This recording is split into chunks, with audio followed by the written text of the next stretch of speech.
नाज़रीन, drama serials में फाकी next आने वाली एपिसोड में आप देखेंगे कि इधर नूर का बाप नूर को इस कदर निढाल देखकर आखिरकार चला ही जाएगा राबिया के घर और जाकर उससे कहेगा कि तुम अपनी बेटी को समझाती क्यों नहीं हो कि वो उसामा का पीछा छोड़ दे। उसामा पर उसने क्या जादू कर दिया है कि वो अपने माँ बाप की सुनने के बजाय सिर्फ और सिर्फ तुम्हारी बेटी और तुम्हारी ही बातें सुनता है, जिस पर राबिया तो खामोश रहती है। लेकिन इरम आकर बदतमीजी शुरू कर देती है और कहती है, खालू, अच्छा खाला तो इस दुनिया से चली गई, लगता है कि अपनी जिम्मेदारी आपको सौंप गई है हमें जलील करने की। जिस पर वो कहता है, राबिया समझा लो अपनी बेटी को, ये तुम्हारे हाथों से निकल चुकी है। जिस पर राबिया इरम के मुंह पर थप्पड़ मारती है और कहती है कि बदतमीजी मत करो भाई साहब के साथ, एक तो तुम उनकी जिंदगी, उनकी बेटी की जिंदगी तबाह कर रही हो और दूसरा उन्हीं के साथ बदतमीजी कर रही हो।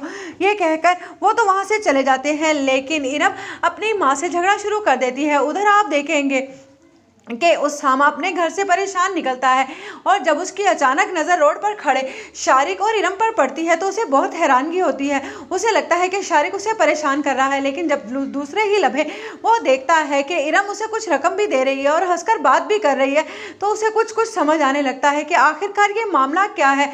वो वहाँ से चला जाता है और जाकर पुप्पो से कहता है कि इरम कहाँ पर है। वो कहती है कि इरम तो किसी ज़रूरी काम से बाहर गई है, बैठ जाओ तुम।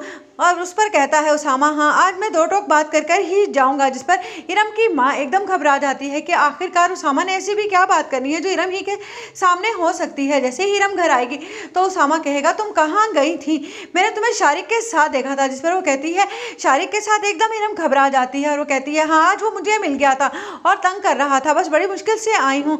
जिस पर उसामा कहता है, उस पर इरम की माँ कहती है कि उसने तुम्हारा पीछा तो नहीं किया। जिस पर उसामा कहता है, पीछा उन लोगों का किया जाता है जिनसे छुपा जाए, लेकिन इरम तो बहुत खुशी के साथ उससे मिलने के लिए गई थी। जिस पर इरम घबराकर खामोश हो जाती है। उसामा कहता है कि तुम हम सबको बेवकूफ़ बनाती रही और मैं नूर पर भी जुल्म करता रहा सिर्फ तुम्हारी वजह से कि तुम्हारी कहीं दिल आज़ारी ना हो और तुमने जिस जिस लोगों ने तंग किया है मैं उन सबको सबक सिखा सकूं।